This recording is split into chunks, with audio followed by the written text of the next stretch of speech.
Hello friends. दूसरी औरत। जल्दबाजी में इतना अहम फैसला लेना ठीक नहीं अदिति। एक बार फिर इत्मीनान और शांत मन से हर पहलू को ध्यान में रख कर विचार कर लो। अभी तुम्हारी उम्र इतनी भी नहीं निकली कि कुएं में कूदने जैसी नौबत आ जाए।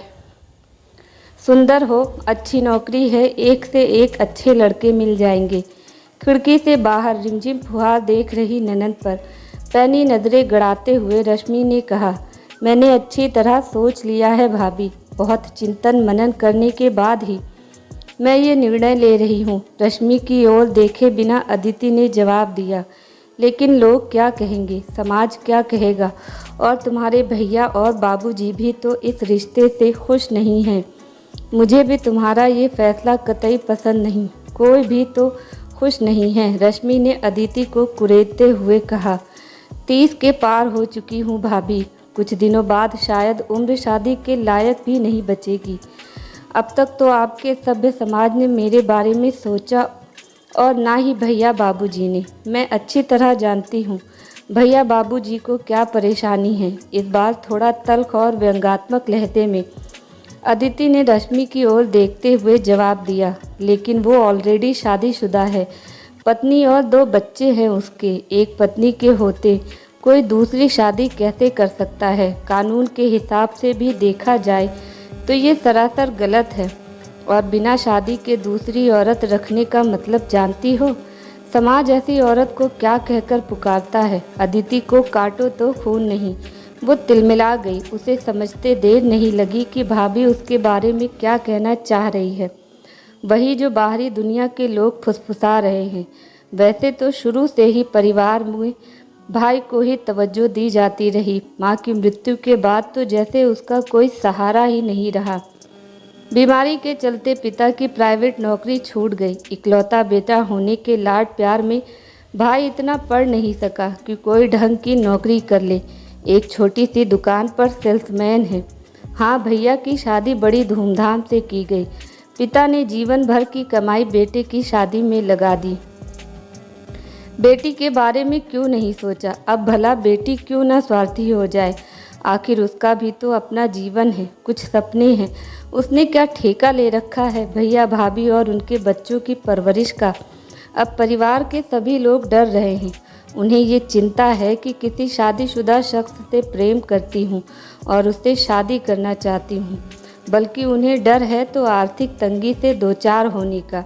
बच्चों के प्राइवेट स्कूल की मोटी फीस कौन देगा? महीने भर का राशन और अन्य खर्चे कहाँ से पूरे होंगे?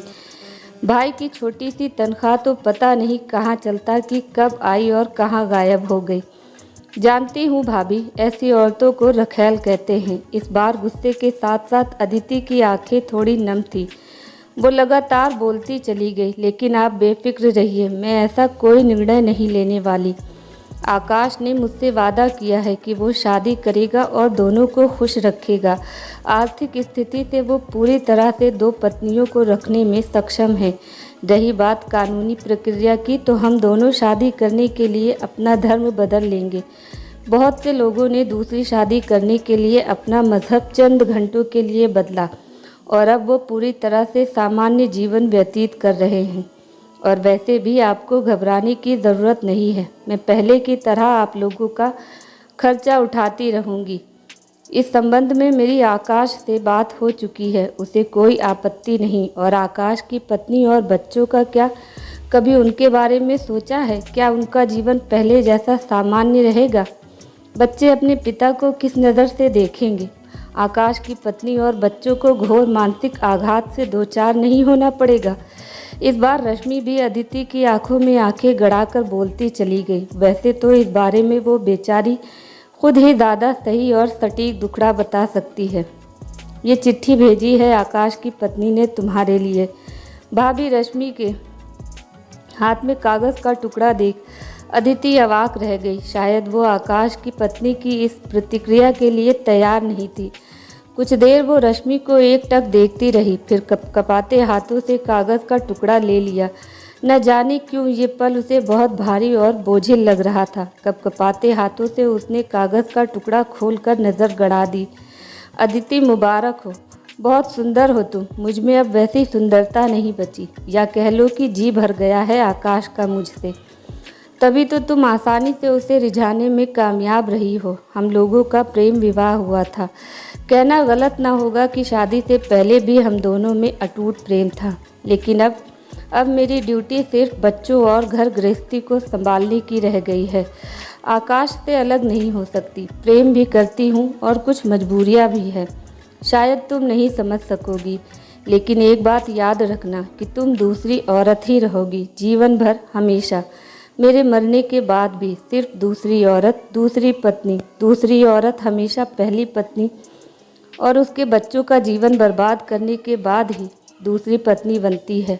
दूसरी पत्नी यानी एक स्वार्थी प्रेमिका अपने स्वार्थ के लिए पहली पत्नी के सपनों को मिट्टी में मिला देती है। सिर्फ तुम्हें ही दोष नहीं दूंगी, आकाश भी मेरा जीवन बर्बाद करने के लिए उतना ही जिम्मेदार है जितना कि तुम। अदिति का पूरा शरीर पसीने से तर हो गया। कपकपाते हाथों से चिट्ठी फिसलकर ज़मीन पर गिर गई। अपनी बेचारी सी जिंदगी के सारे तर्क उसे बहुत छोटे होते नजर आए।